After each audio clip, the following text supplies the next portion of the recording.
Good evening, ladies and gentlemen. They did it again. The Cleveland Cavaliers have done it again. Came on pregame, predicted the victory. Who would have thought the game would go the way it did? Over 30 lead changes. 5 fouls on Shea, 5 fouls on Hartenstein. The whistle was pretty even throughout the contest. Jared Allen was an absolute monster. Evan Mobley was an absolute monster. Darius Garland was there in the clutch. Donovan Mitchell shot 3 for a million. And they still won. It didn't stop them. Donovan Mitchell, 3 for 16. And they still come out and get the victory.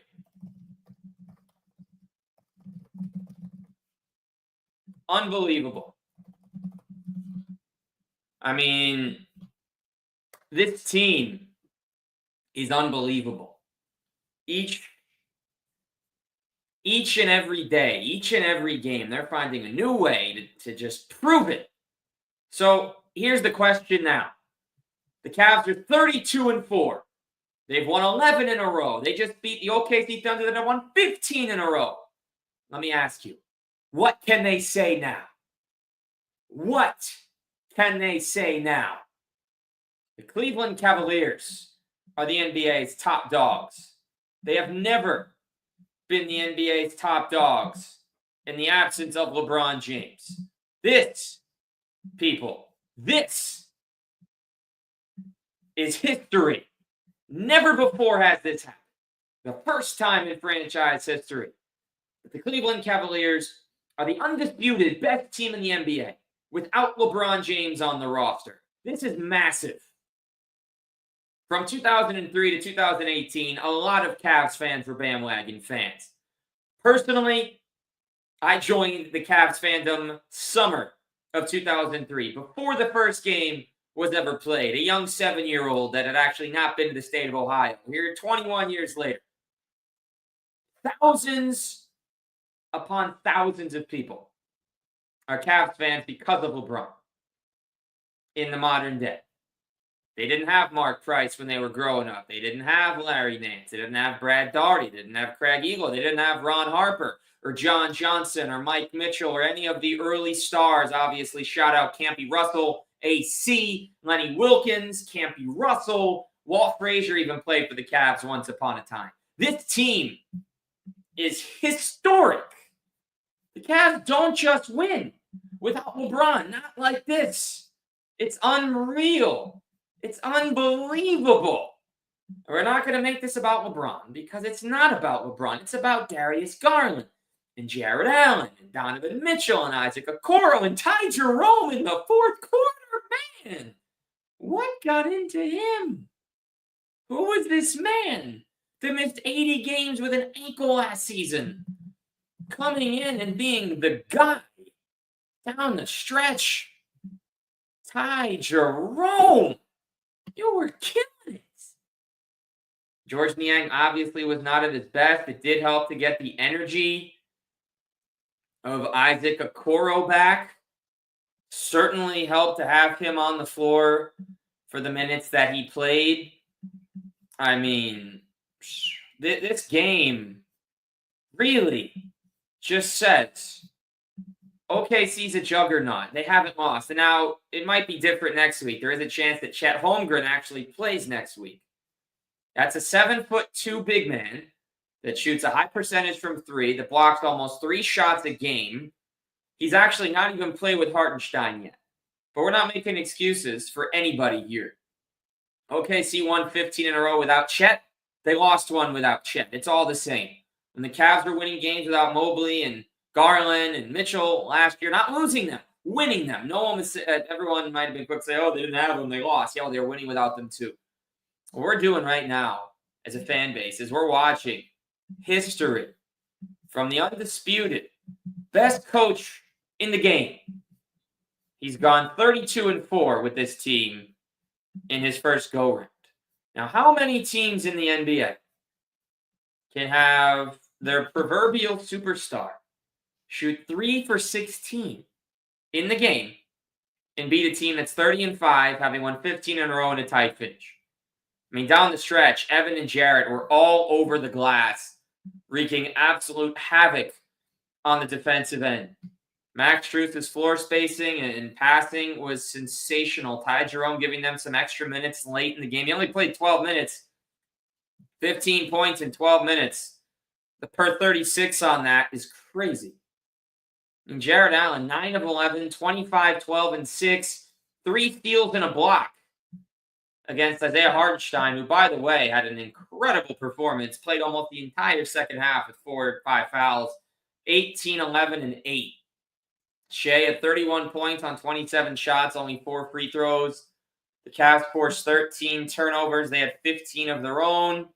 They came away with 7 steals. OKC had 9. Mentioned that in the pregame, that they do get into the passing lane. But this is a gutsy win. I mean, OKC showed they shared the ball, 35 assists on 48 hoops. Cavs had 36 assists on 47 hoops. I mean, both teams are just swinging that ball around and finding the open guy and not rushing anything. I mean, I want to watch this game again and again and again and again and again, because what we just witnessed is an incredible performance. I mean,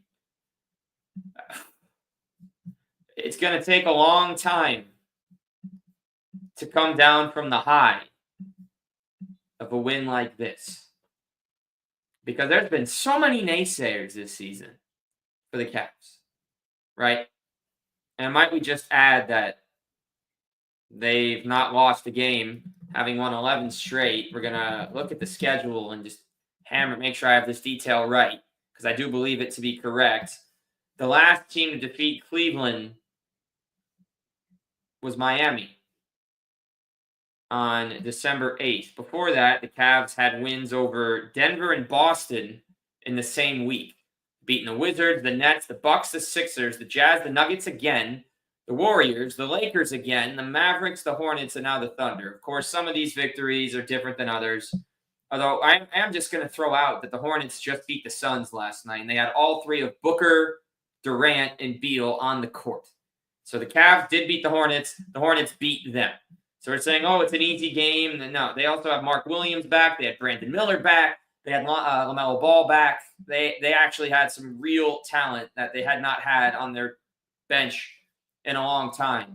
The Brooklyn game was an easy win. The Sixers game was kind of an easy win. The Mavericks didn't have Luka or Kyrie, but that same team is pushing other teams and beating them. And the Mavericks beat the Lakers by 22 without Luka and Kyrie. So the Cavs beating them on Dallas' home court does matter. Beating the Lakers by 12 on New Year's Eve in the closest game they had in a while. Donovan stepped up. Jared Allen had 27 and 14 in that one. Strus had 15 in that. They overcame Reeves scoring 35 and AD 28-13 night. Look at the Warriors game. Cavs started really slow and then got hot. Garland and Mitchell combined for 48 in that one. They held Steph to 11 points. 11 points. You look at the Denver game, it was ugly as all could be. 149, 135. But the thing is, they had 2 quarters of 40. And they kept pace in the second half after scoring 80 in the first half. They had 4 guys with 20 in that one. LeVert also contributed 13. Let's look at that Jazz game. Let's go through every game like this, because every win in the NBA is impressive. Doesn't matter how you do it. These are top players. Clarkson had 27. Sexton had 24. Markkanen had 26. They only won the game by 11. It was a 4-point game at the half. They got 20-plus again from Merrill, Mobley, Donovan, and Garland. Sam Merrill loves facing Utah. He's a Utah State guy. Everyone just stepped up and delivered when they needed to. Look at that Sixers game. Was lucky enough to be at that one. They held Paul George to 11. Embiid was out. Garland and Mobley did their thing. Another 7-assist game for him. Look at that Bucks win when they won by 23 with Giannis there and Dame not. They got off to a quick start. They won the first 3 quarters, and Donovan dropped 27. And the streak started against the Wizards. They only won the game by 10. Bilal Coulibaly was pushing them late.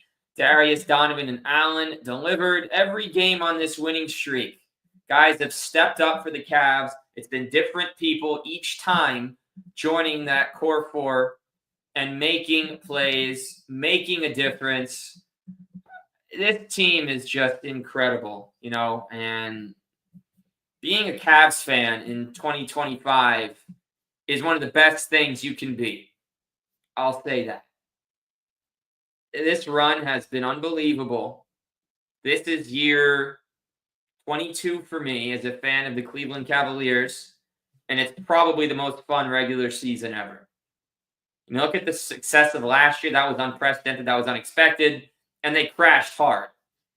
The year before, they were hot, and they crashed when guys went down. The year before, that one, actually 2 years ago, was very hot and cold, hit or miss. There were some injuries again. 3 years ago was the crash and the play-in failure.